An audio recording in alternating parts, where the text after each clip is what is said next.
एक साइंटिस्ट ने दो ऐसी चीजें इन्वेंट की थी जिन्होंने हादसाती तौर पे न सिर्फ दुनिया में करोड़ों लोगों की जान ली बल्कि वो खुद भी इनका शिकार हो गया। इन साइंटिफिक इन्वेंशंस की वजह से जहां दो अलग अलग माहौलियाती तबाहियां हुई, वहीं इनकी वजह से इंसानों की इंटेलिजेंस काफी हद तक कम हो गई थी।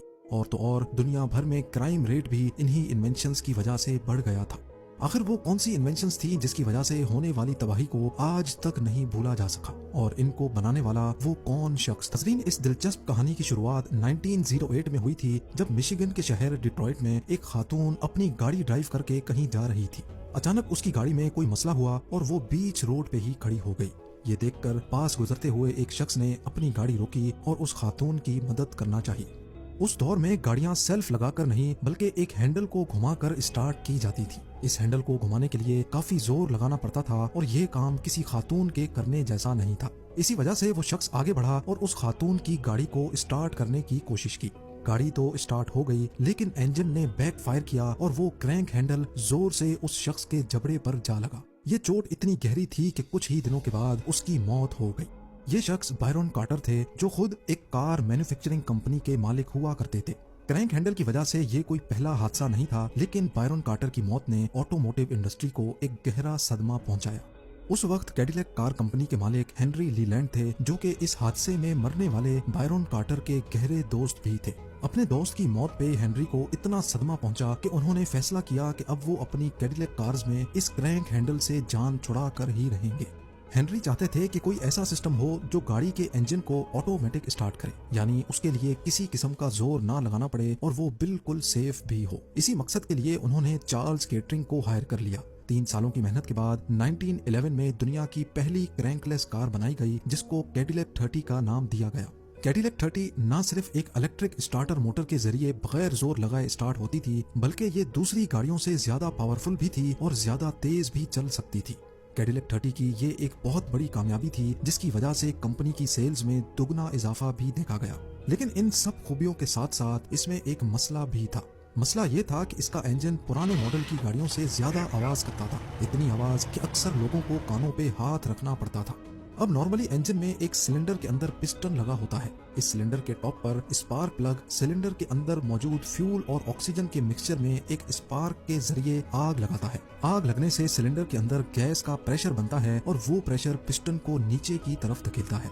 कैडिलैक 30 में ज्यादा आवाज की वजह यह थी कि पिस्टन जब वापस ऊपर की तरफ जाता था तो फ्यूल और ऑक्सीजन का मिक्सचर कंप्रेस होते ही इसमें आग लग जाती थी, यानी इसमें स्पार्क प्लग के आग लगाने से पहले ही आग भड़क जाती थी। और यही वजह थी कि इसमें ये अजीब आवाज पैदा हो रही थी, जिसको इंजन नॉकिंग कहा जाता है।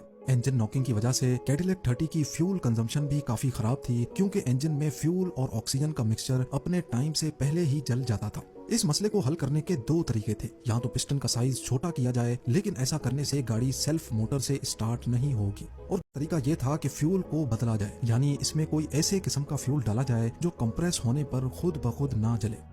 मुख्तलिफ किस्म के फ्यूल्स कंप्रेस होने पर अलग अलग रवैया रखते हैं। जिन फ्यूल्स में हेप्टेन की मिकदार ज्यादा होती है, वो प्रेशर पड़ते ही आग पकड़ लेते हैं। इस किस्म के फ्यूल्स को स्पार्क प्लग की जरूरत नहीं होती, जैसा कि डीजल इंजन में होता है। इसके बरक्स जिन फ्यूल में ऑक्टेन ज्यादा होता है, उसमें उतना ज्यादा प्रेशर बर्दाश्त करने की सकत होती है, यानी हाई ऑक्टेन वाले फ्यूल्स में सिर्फ तब आग लगती है जब उनको डायरेक्ट स्पार्क लगता है।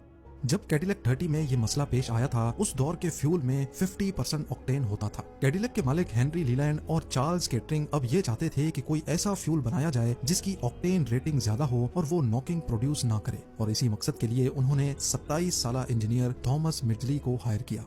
थॉमस का काम ये था कि उनको मुख्तलिफ चीजें ऐड करके फ्यूल की ऑक्टेन रेटिंग को बढ़ाना था। उन्होंने फ्यूल में कई केमिकल्स ऐड करके एक्सपेरिमेंट किए, लेकिन किसी से भी फ्यूल की ऑक्टेन रेटिंग पर कोई फर्क नहीं पड़ा। पूरे 5 सालों तक वो नाकाम होते रहे, लेकिन फिर आखिरकार 1923 में उन्होंने एक ऐसा कंपाउंड तैयार किया जिसने फ्यूल की ऑक्टेन रेटिंग को बढ़ाकर इंजन नॉकिंग का खात्मा किया।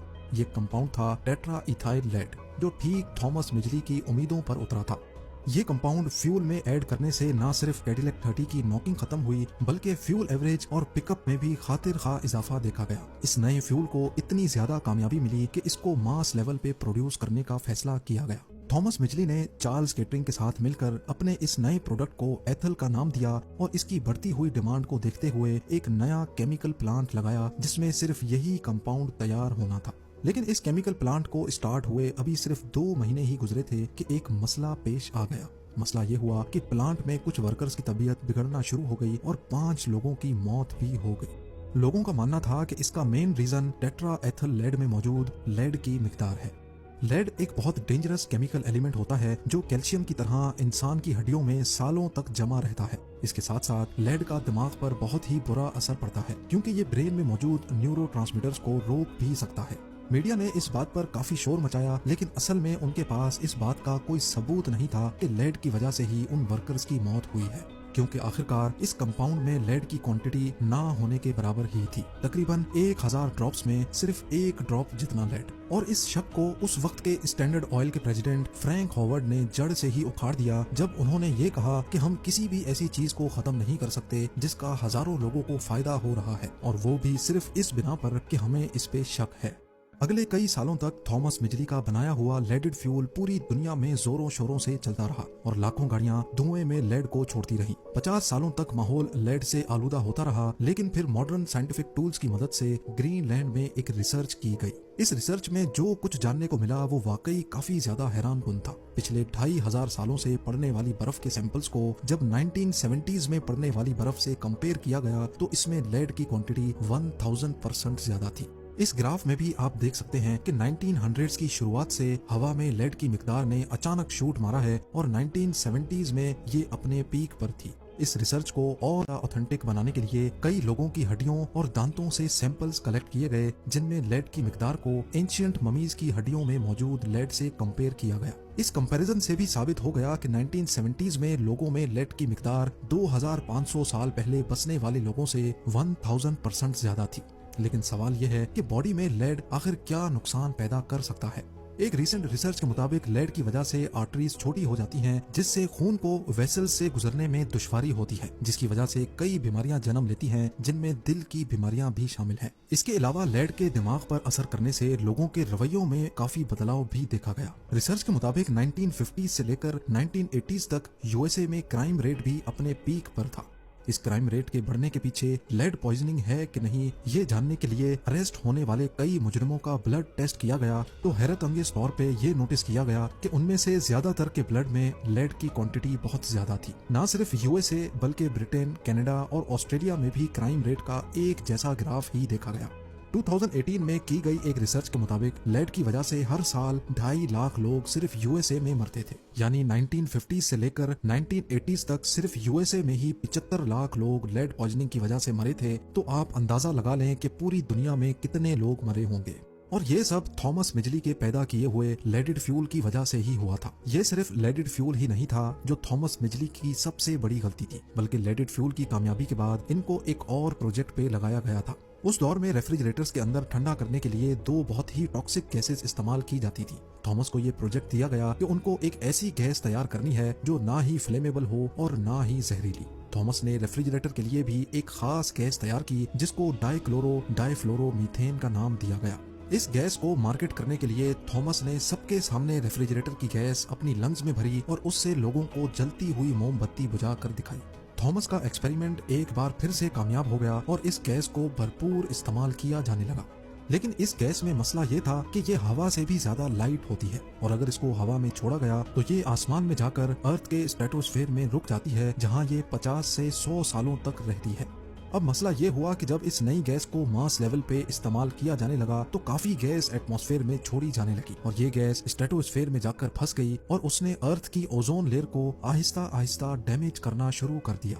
इस डैमेज की वजह से जो माहौलियाती तबाही हुई उसको आज तक हम फेस कर रहे हैं।